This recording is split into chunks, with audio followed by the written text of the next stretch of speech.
میرے عزیز لوگوں کو دیا جائے، اور دیکھنا یاد رکھنا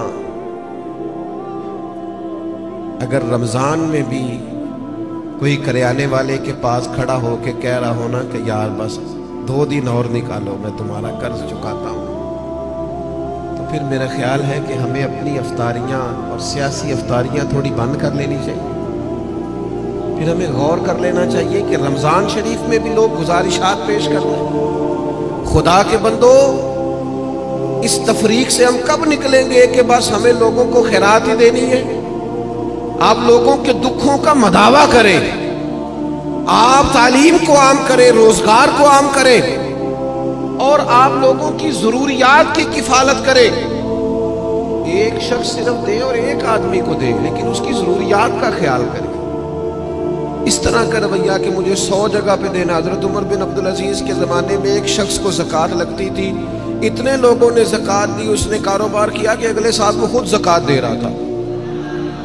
لیکن وہ ہم تو لوگوں کو اس طرح کا رویہ رکھتے ہیں کہ بس ٹھیک ہے، یہ کام چلتا ہی رہنا چاہیے۔ تو آپ اپنی طبیعت میں رمضان میں سخاوت کا مزاج پیدا کریں اور اپنے ارد گرد ڈھونڈیں۔ حضرت امام زین العابدین رضی اللہ تعالیٰ عنہ کسی شخص کو کچھ دینے لگے تو زمین پہ رکھ کے چلے گئے،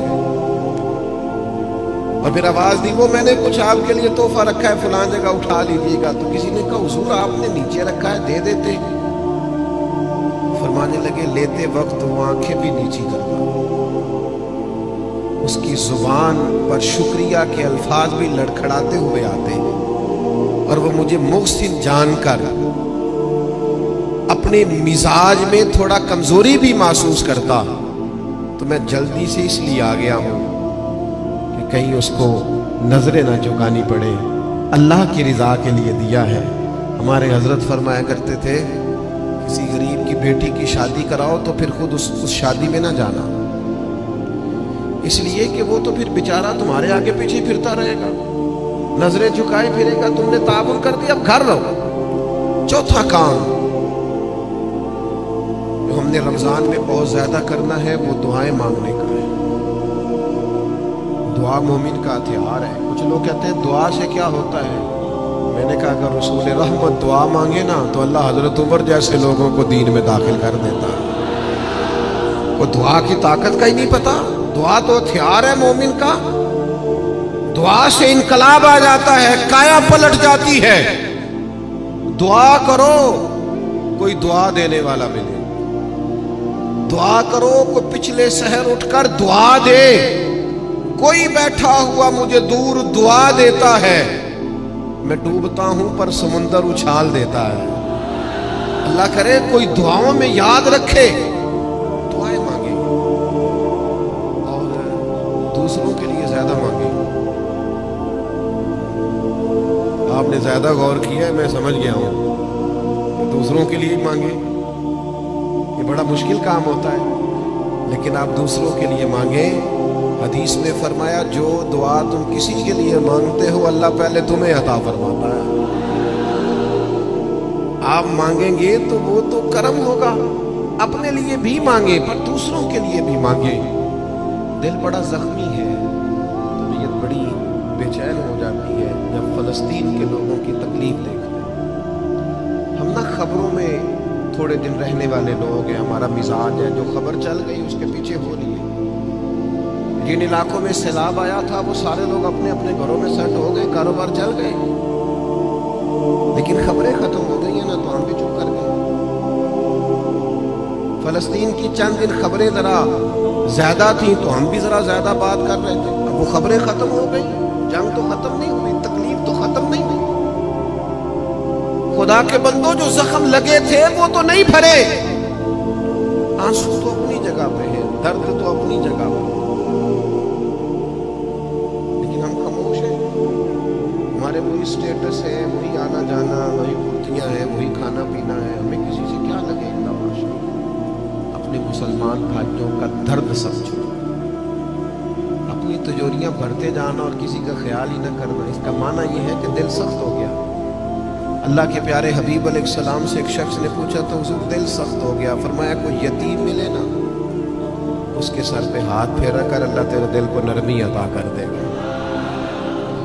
ان پر دیکھیں. میں بات سمیٹنے لگا ہوں. 5واں کام جو رمضان شریف میں ہم نے کرنا ہے وہ ہے محاسبہ. ہمیں سوچنے کا وقت ملے گا. ہم روزے سے ہوں گے, بیٹھنے کا موقع. ہمارے صوفیہ ایک مراقبہ کراتے ہیں. اب تو خیر ہم جو صوفیہ کی جماعت ہیں ہمیں بھی طرز کا نہیں پتا کہ صوفیہ کا اصل طریقہ کیا ہے.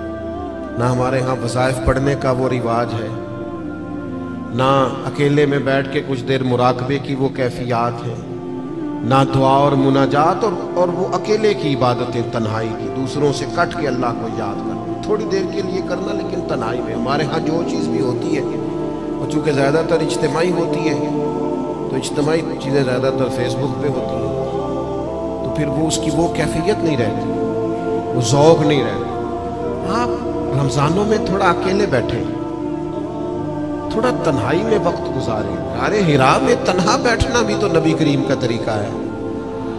غار ثور میں 3 دن سب سے کٹ کے اسلام رہبانیت کی نفی کرتا ہے, لیکن کچھ دیر کے لیے خلوت کرنا, اکیلے میں بیٹھنا, تھوڑی دیر اپنے آپ سے گفتگو کرنا. ڈھونڈتا پھرتا ہوا ہے اقبال اپنے آپ کو, آپ ہی گویا مسافر آپ ہی منزل ہوں میں. زمانہ بیت گیا, ہم نے اپنے آپ سے بات ہی نہیں کی.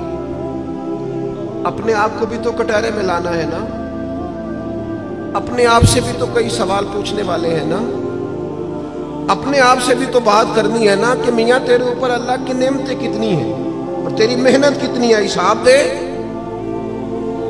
اللہ کے انعام کتنے ہیں اور جواب میں تیرا شکر کتنا ہے, حساب دے.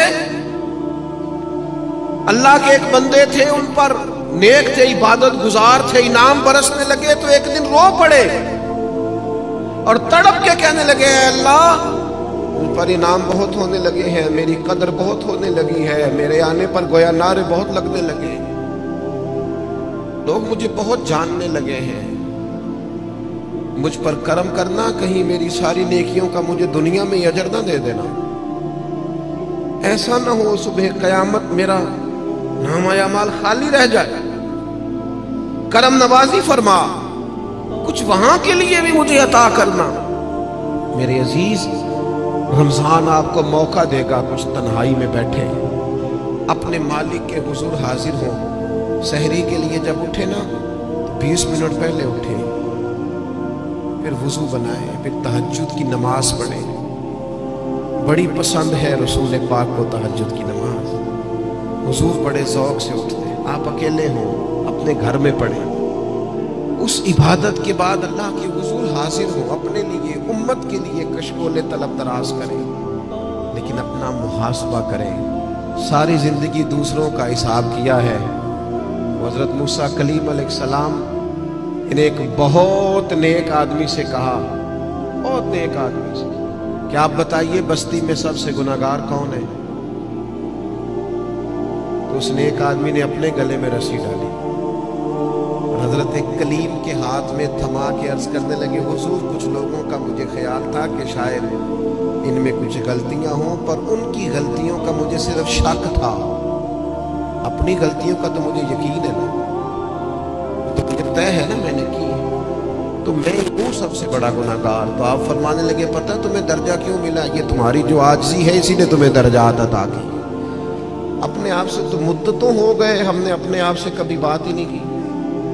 ہم تو دوسروں کی تربیت اور اصلاح کر رہے ہیں, اپنے آپ سے تو کبھی گفتگو ہی نہیں کی. کچھ وقت اپنے آپ کو دیں, اپنے ساتھ کلام کریں. بزرگوں کے طریقے تھے کہ وہ کچھ لمحے رات کو تنہائی کرتے, اللہ کے حضور حاضر ہوتے, وقت بتاتے. ہم سارے مجالس کے, محافل کے, آنے جانے کے, اٹھنے بیٹھنے کے قائل ہیں, اکیلے آئے ہیں دنیا میں. جب جانا ہے تو پھر اکیلے جانا ہے. قبر سے لے کر قیامت کے قائم ہونے تک تنہا رہنا ہے. تو تھوڑی سی تنہائی تھوڑی دیر کے لیے کرنا شروع کریں نا اللہ کی بارگاہ میں. تو یہ 5 باتیں آپ کی خدمت میں نے رمضان کے تعلق سے عرض کی ہیں. ایک گزارش میری آپ سے اور ہے بات ختم کرتے ہوئے, یقیناً آپ توجہ کریں گے. اپنی زندگی سے تنقید بہت زیادہ نکال دیں. ہماری نہ کچھ آنکھیں زیادہ کھل گئی ہیں جو زیادہ ہی تنقید، اللہ کے بندے ہیں ہم سارے، اس قدر زیادہ میں تنقید سننے لگا. اصلاح کرنا، میں ابھی حرم شریف گیا تھا، میں نے واپس آ کے بھی دوستوں سے کہا، وہاں بھی کچھ دوست کہتے ہیں وہ دیکھو وہ کیا کر رہا ہے. تو میں نے کہا یار تیرا کیا خیال ہے، جو بڑے نکمے تھے وہ بلا لیے گئے، یہاں تو جو بڑے مقبول ہوتے ہیں ان کو حاضری کے موقع ملتے ہیں. ہر جگہ غلطیاں ہی ڈھونڈتے ہو، صرف گفتگو کے موضوعات ہی تلاش کرتے ہو. اللہ کے بندوں کی خوبیاں بھی تو دیکھو. کم از کم ایک ماہ ایسا ضرور گزارے جس میں صرف خیر تلاش کرے، اچھائیاں تلاش کرے، تھوڑی دیر کے لیے صرف نظر کرے لوگوں کی جو اعمال کی غلطیاں ہیں. عقیدہ تو چلو ایک بنیادی چیز ہے، تو میں عرض کروں گا تنقید والی زندگی اور ہر وقت کمزوریاں ڈسکس کرنا، ہر وقت. آپ کو پتہ ہے سیدہ عائشہ صدیقہ فرماتی ہیں حضور کی طبیعت کے مطابق اگر کبھی کھانا نہ ہوتا تو چھوڑ دیتے، لیکن کبھی اس میں سے نقص، تو جو رمضان میں بھی جھگڑے ہی کرے اور نقص ہی بیان کرے اور ہر جگہ کے بیان کرے تو اس نے فلسفہ کیا سمجھا. تو یہ 5 چیزیں جو میں نے آپ کی خدمت میں رکھی ہیں، میں امید کرتا ہوں آپ اس پر توجہ کریں گے. اللہ کے حضور دعا ہے مالک ہماری اس حاضری کو قبولیت کا درجہ عطا فرمائے.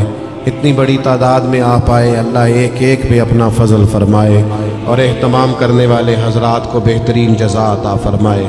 وما علینا الا البلاغ.